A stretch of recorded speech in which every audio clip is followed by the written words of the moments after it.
You impose your decision upon us, we accept, though this is unnecessary pain. Excuse me, you guys declared war on me, and then I black spotted you in response, so don't even start with me, lady, you cray.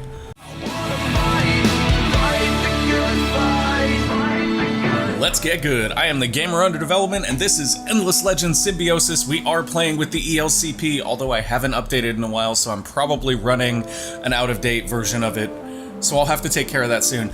Anyways, we are playing as the Morgawr guys, and I haven't done one of these videos this week so far, and I had people in the comments asking when the next video was coming and when I was going to get back to my regular upload schedule.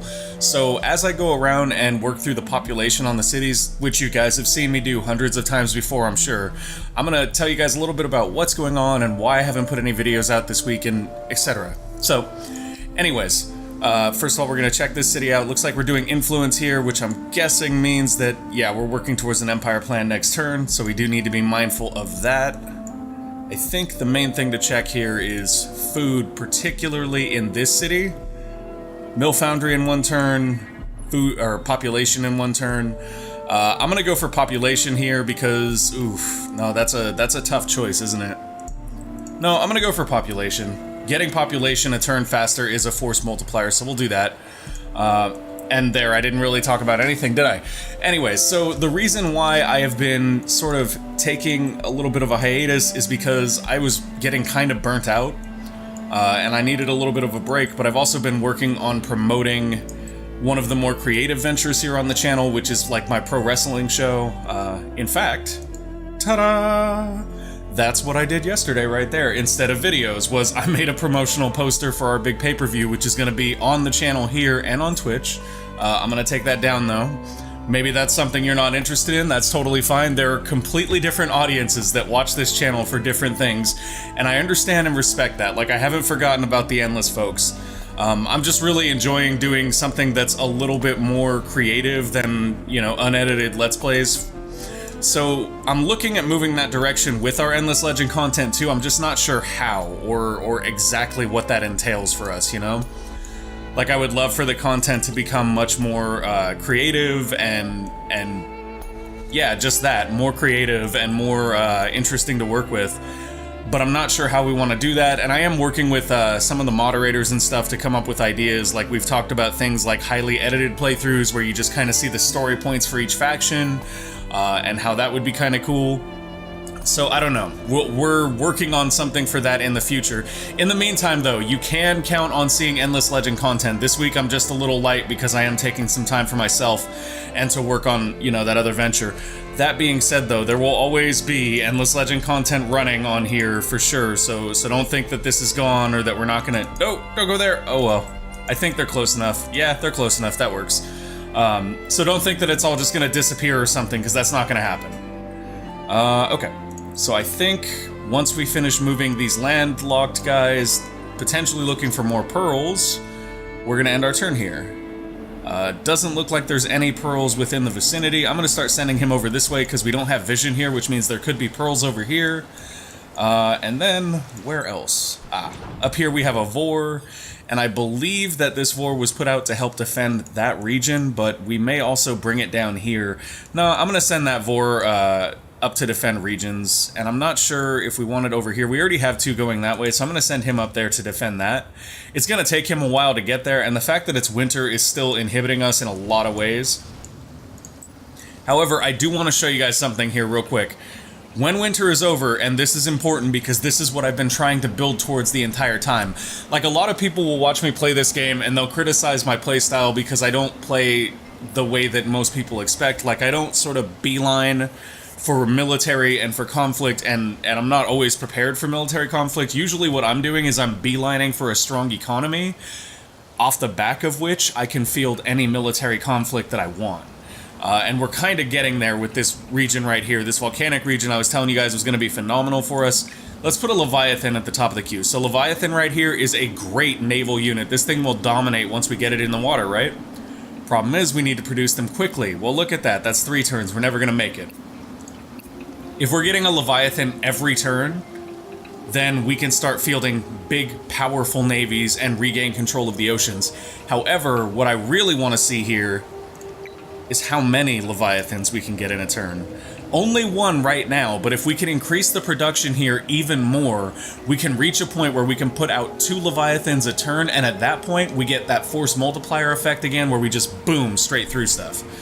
So we're gonna go ahead and take those guys back off of there, put them back in dust so that we're not too dust negative. I mean, we are still real dust negative. We may actually have to bounce a couple population over to survive the winter. Like that right there would be just fine, but I think we're gonna end up doing this just so that we actually have a little positive dust income. Part of our problem right now is that we are still market banned, and there's not a whole lot we can do about it. We could potentially offer a deal to the roving clans to get rid of the market ban. Oh, really? Oh, really? So they're offering to remove the market ban for Glory of the Empire. I'm okay with that. Sure. So now we should be out of our market ban. Awesome. Which means that we can pick up additional heroes if we need them. And I'm actually kind of curious about how many heroes we have and where they're at. So we have 3 currently. 2 of them are governors. This one, it looks like, has a level up, so we're going to go do that as well. Now, I believe we did pick this guy up primarily. Yeah, we did pick him up primarily to be a governor. So let's go with... We'll do the additional food. We got him to be a governor in our lava region because of that additional food, so we'll do the additional food on him for right now. That means we have 2 governors, 4 regions, and a naval general. So if we wanted to get a couple more governors, we could here, but we are real dust shy right now, so we'll have to start saving dust if that's something we want. That being said, though, we are getting plenty of pearls. We are building abbeys of anomalies all over the place, and those are going to help a lot. Like, look at that. ×2 production on the tile it goes on is going to get us to that 2 Leviathans per turn. That's what we're after. Okay, ending our turn there. Anyways, I just want you guys that are from the Endless Legend part of the audience to know, like, I haven't forgot about you. You're not getting left behind. We're just moving in a different direction with the channel. And I honestly think and hope that that'll be something you guys enjoy too, because I feel like unedited Let's Plays are really saturated on YouTube right now. Like, there's just tons of them for everything. And I think the more creative edited Let's Plays are gonna be more fun for everybody anyway. Okay, meritocratic promotion has finished. Reaping station is the next research we're working on. Getting that meritocratic promotion at this moment is the right time because it means we can stack more of those units. Okay, Vor has completed in Sherelle, and now they are working on a Burrow Streets. Gonna go ahead and dismiss that. Pop growth is great. Let's go ahead and work on our Empire plan. We do have 690. What I really want here, if we can get it, is that. If we can get that alone, that is totally worth it. That's not bad, but we're kind of pushing it there. Can we go? No. Okay. So we can get that much, and that's perfectly fine. I really just want the 50% military upkeep decrease because that's going to save us a ton of dust. I would have liked to get the movement there too, but it just wasn't feasible at the moment. How are we somehow even more dust negative now? Like, I don't understand. Oh, because we just produced another Vor, and that's why we got that military upkeep change. I don't think it takes effect until the next turn, though, so that's probably why we're hurting for dust here a little bit. Now we're going to move both of these guys into production right here, and that'll do them just fine. Mill Foundry's going to finish in the next turn, then the Gwaran Village. Let's go see if we can move some more people into dust. That'll keep us just balanced, which isn't great, but it's something. I think we're gonna go there just to keep us balanced for the moment. And then for this place, we can actually start... What do we even have to build here, though? If there's nothing left to build here, then we can absolutely just use this as a dust generation region. Yeah, that's what we're gonna do. That's gonna be pure dust, and this region is gonna go into production. Well, mostly into production. Let's move maybe one person over into dust. No, not enough. Okay, let's take a look at Ramf. Ramf is another region we could potentially move all the way into dust and not really worry too much about it. Although it is building the Abbey of Anomalies, which we do want done as soon as possible. So in that case, let's go ahead and move one person to dust in each of these regions. And at this point, I should honestly be doing it from the Empire screen. I don't know if you guys realize this, but this is actually a really great way to manage your pop. You can come in here and just do it right here. when you have multiple regions that you're trying to work with, this is actually a really, really great way to handle it. Like here we can just see that, okay, we're worried about food here for a minute, so we're going to put one person in there just to prevent depop, but depop's not going to happen for 22 turns, so we don't really need to do that anyway. Okay, that should all be good. Now it's just moving our loose units. We're going to go ahead and get that pearl there. I kind of want to send him down this way just as an exploration unit now, but he is a rumbler, so he's not going to do too great being in the ocean. I think we'll take him back to land, actually. We'll take him back to land, and we'll work on getting these cities reinforced with units that can protect them. Because that's the one thing I'm really bad about, guys, is building defensive armies. Like, you'll never hear me say, oh yeah, I'm great at that. Like, I do that perfectly. I don't. I am terrible at building defensive armies. It pretty much shows immediately. You can see it right now. We have no defensive units in pretty much any of our cities.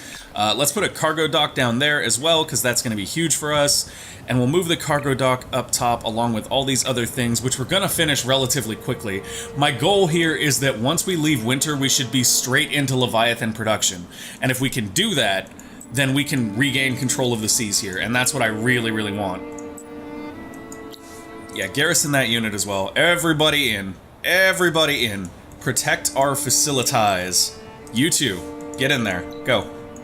And then with this guy, we are going to come down here and do a little bit more forward exploration. I wonder if you can actually combine naval units with your, you know, your weird fleets like that. Let's find out. Let's see. Yeah, you can. Okay, so that's very interesting to me. We can put Vor in there with our rumblers and our supports that are supposed to get a slight boost from our hero, but from our understanding, that's actually not going to be enough to warrant, like, winning combat. We'll see, though. We're going to try it out just once. Okay. You can come on up here and keep looking towards this region. This region right here is actually really problematic for us because of this cliff shelf right here that we have to either go around this way or go around this way. It means we don't have a clear level of access from Elmchaya to Grimmail. Gimmail? Glimmail? I think it's Gimmail. That's a... That I is very L-like. It's Gimmail. Okay. So, in this case, we're going to send this guy up here just to start reinforcing the city. And we have another Vor here that we're going to send down to join those guys. We shouldn't be over limit there. Oh, wait, yeah, we should. Yeah, we have our additional CP, but we already filled it out. What we could do, though, is we could pull out one of these support units and put another Vor in here, which isn't a bad idea. Can you separate out? You can't, you're out of movement. Okay, so it isn't a bad idea, but it's something we'll probably have to do next turn. So we're going to tell that not to move so that we can do that next turn. And wham, we're going to go ahead and end our turn. Alright, come on, little ship, you got this. The little ship that could. Confusion in the air, plus 30% technology cost on researches. Ooh, that's kind of rough. And the winter effect, summer's return to Auriga, making everything lush and green. Upcoming winter effects, -3 morale on city units, -25% movement on units, -25% battle movement, -50% movement cost on sea tiles. Ooh. Ooh. Okay, so we want to go to the altar for that. Let's go with this one. That's our vote right there. We want to greatly decrease the movement cost on sea tiles so that during the next winter we can be dominant on the oceans. And in the meantime, we are going to take one of these units and break them off right... lovely, that's a cliff shelf right there. So we can't really bring them back onto land quite yet. That's okay, though. Let's merge these guys together and then send them up... Actually, let's send them down this way. We're going to engage that unit. We'll probably lose, but it is something we can try. And realistically, if they reinforce from this place, maybe we'll wear down some of those reinforcements. It is kind of a risk to our hero, too, though. So maybe not. Choices. We'll see how that all breaks down. I may just try to lure them into fighting us, like over here, away from that. And hope that we can maybe move into our region and prevent reinforcements that way. But otherwise, we're still not in a terrible position, and we are positive on dust right now, which means we can start moving pop into other things. Does having that one extra guy in production even make a difference? It does not. So based on that not really making much difference, we might leave him in dust and then maybe start pulling more people out to see if we can get away with it. No. If we pull any more people out, then we actually do start to see a decrease in our production speed, so we don't want to do that. That place is fine. This place is primarily in production with 1 in dust. We may not even need that now that I think about it. Like, yeah, we can start popping out Leviathans here and that's not a problem. But the question is that better used elsewhere? Like, okay, so we know that's a good use. The question is, how many people do we need to get there? Just 3. Okay, so we're putting 3 into food there. And then we're gonna come over here and move everyone into food. Not gonna get there, so instead we will keep everyone in dust, I think. Or we can move everybody into science. We're not gonna see a huge increase in science if we do that. We can move everyone into production, but that just means that this region is gonna be done making that last Burrow Street very quickly. In which case, I guess we just pump out more Leviathans. But even then, like, you can see that the Leviathans aren't great here. They don't come out fast enough. They take 2 turns to even break out. So for that reason, I think we're probably better off just doing this. Although, I do want the Burrow Street to finish in 1 turn if we can do that, because that will increase the amount of resources we're gaining. There we go. So then we'll move that over there, and that over there. Nope, just 1. Okay.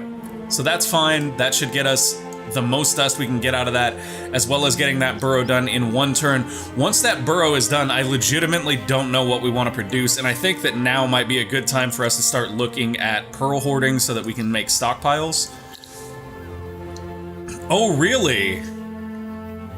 Y'all have declared war on us. Okay, that's interesting. Oh, good. Double war. Just what I always wanted. Okay, so this is gonna get real interesting real fast. We are now at double war with 2 different factions. That means we should be in the market for allies. And I'm not sure that any are even available, really. Hey, do you guys want to be our buddies? I don't think we even have the option to be allies with anyone. So instead, what we're gonna do is we're gonna find the enemy that's most threatening and we're gonna black spot them. Hi, you're black spotted now. Can we actually do that on multiple people? We cannot. That's fine though. By putting the black spot on the Ardent Mages, it means that they'll have to fight with other empires, which for them is really bad because the cultists are right next to them, it looks like, and the cultists have all the Urkans. So now the cultists can beat on them and get some money, and that's also gonna... Oh wait, that's not the Ardent Mages though, is it? No, that is. That is. I was looking for the Alayi. The Alayi, I think, are probably up here, maybe? In which case, like, whatever, they're probably choked out anyway for space. So I'm not super worried about them fighting with us. That would make sense for why they were allied with the Ardent Mages, but the Ardent Mages look to have gone coast to coast here. Or no, that's the Roving Clans. So yeah, they're probably up in that region. Sorry about that. My sinuses are an absolute pain. Okay. Go on up there. And like last night we slept with the window open and I have allergies, so I'm kind of dying this morning, but that's okay. This is now less enticing. I mean, we will get money for fighting them, but at the same time we also know that they're like at straight out war with us here. It may actually be more worthwhile to take this fleet and try and locate another fortress in this region that we can capture. So I think we'll do that. And we're going to get that unit back up on land. We do need to start considering land defenses now, which may be something we can do with this particular region here. So I'm going to build this out. Let's do that, and then a couple supports. I think that's fine.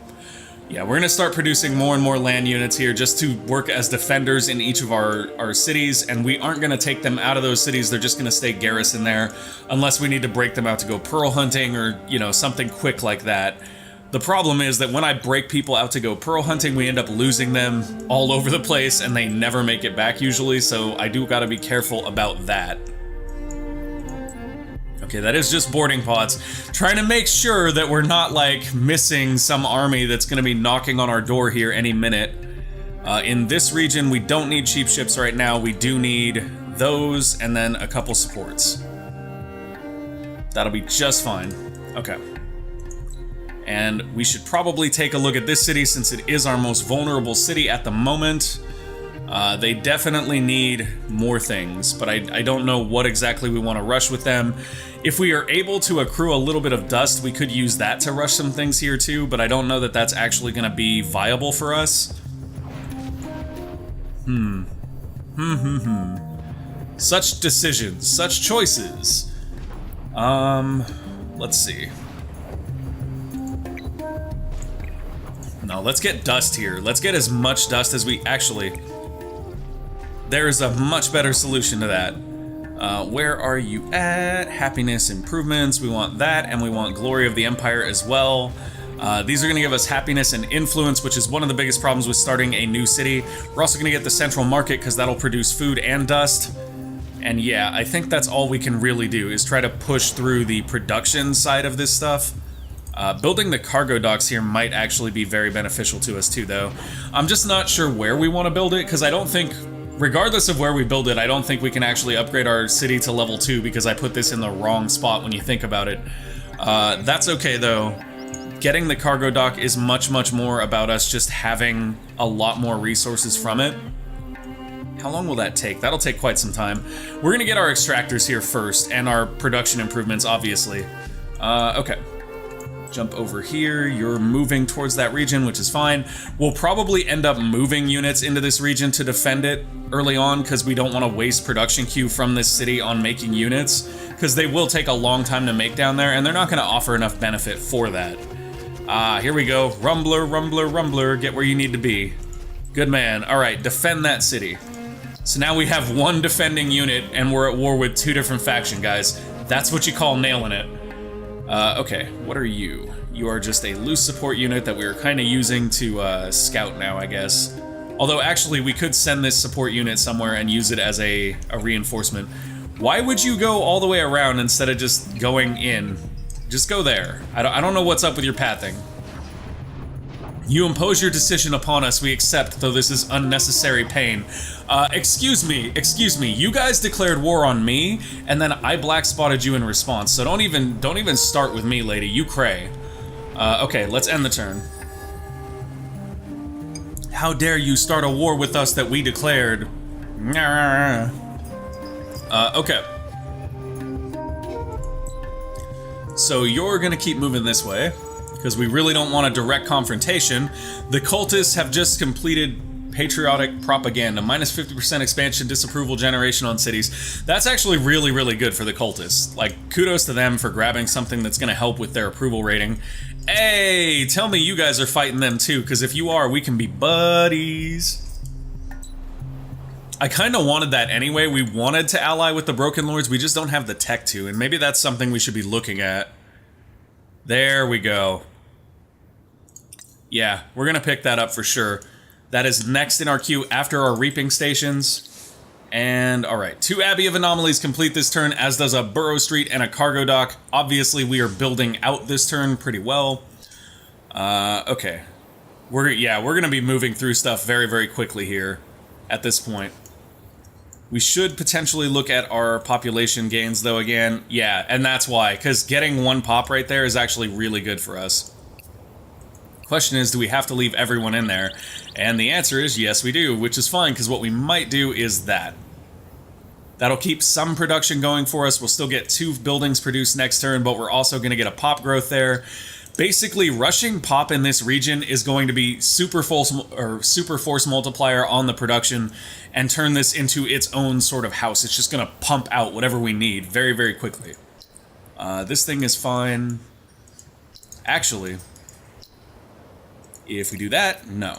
Close, but no cigar. In Ramph, yeah, not a chance. So we're going to take the people that were in food and move them out, because it's not doing us any good to have them in food. We can build a coastal battery as well as a Burrow Street here. Where we build the Burrow Street, though, that is a very interesting question. Okay, so the Abbey doesn't gain much when it levels up, so we don't have to worry too much about that. Our city is already level 2. I think what we want to do here is place that right there. Yeah. Okay, so that's going to go there. And I think after that, Ramph is basically done building crazy things. That boarding vessel that is loaded up is kind of concerning, but like, once again, that's a naval vessel, so I'm not that worried. And then let's check over here. Even if we moved everybody into food, they're not going to get there. So if we put everyone into production, we're not really gaining much except for a little speed. It may actually be more worthwhile here to either bank on science with these guys to try to increase... Yeah, look at that. That's what we're going to do. We're going to get science there so that we get our reaping station in one turn, and we work towards our alliance technology even faster, because what we really need here is an alliance with the Broken Lords. That'll actually help us by protecting us and the Broken Lords, since we are sharing a landmass here. And realistically, like, they have to have claimed everything on this little area down here, and we've got this whole thing. So if we form an alliance with them, it means both of our factions are safe from Urkans from the cultists and can basically wage war on whoever we want. So let's go with that. I like that idea. Why would... Okay, fine. You do you, man. You do you. You want to go through the water, you go through the water. I get it. Not really, but I guess.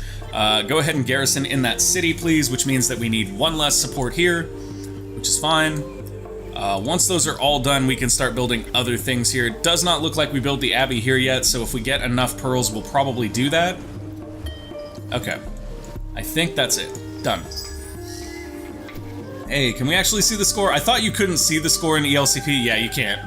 That's rather sad. I would like to know where we are on the scorecards, because I think we're probably pretty far behind here. And I would love to know who else is kind of far behind so we could ally with them. But we'll have to figure that out on our own. Reaping Station has completed, and now we're working on Diplomat's Manse. If I'm not mistaken, Reaping Station should give us access to more luxuries, which is never a bad thing. One pearl and one pearl, and then a nice little ocean ruin there. I'm gonna go after that ocean ruin and hope that these guys don't decide they want to fight with us, because if they do, we'll have to kill them, and that's not a good thing, because we want to ally with them, really.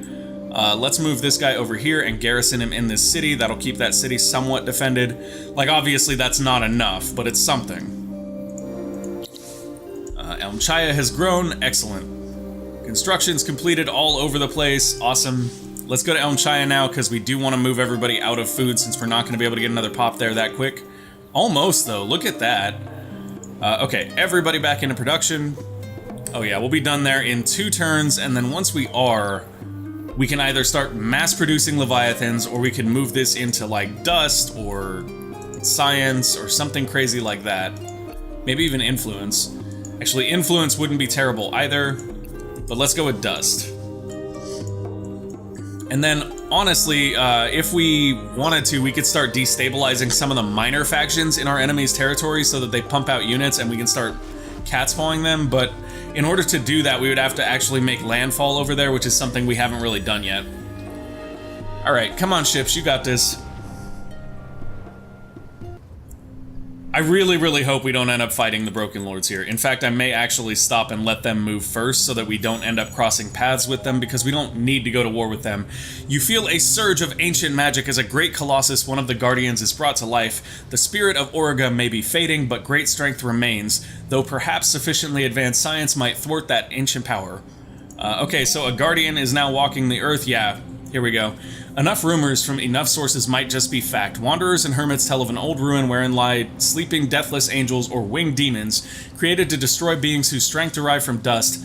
Though they appear to be the quintessence of the endless technologies, they lack the drop of power needed to awaken and fly. The native flight capacity of native Auriga creatures may hold the key. The double use of native there is a little weird.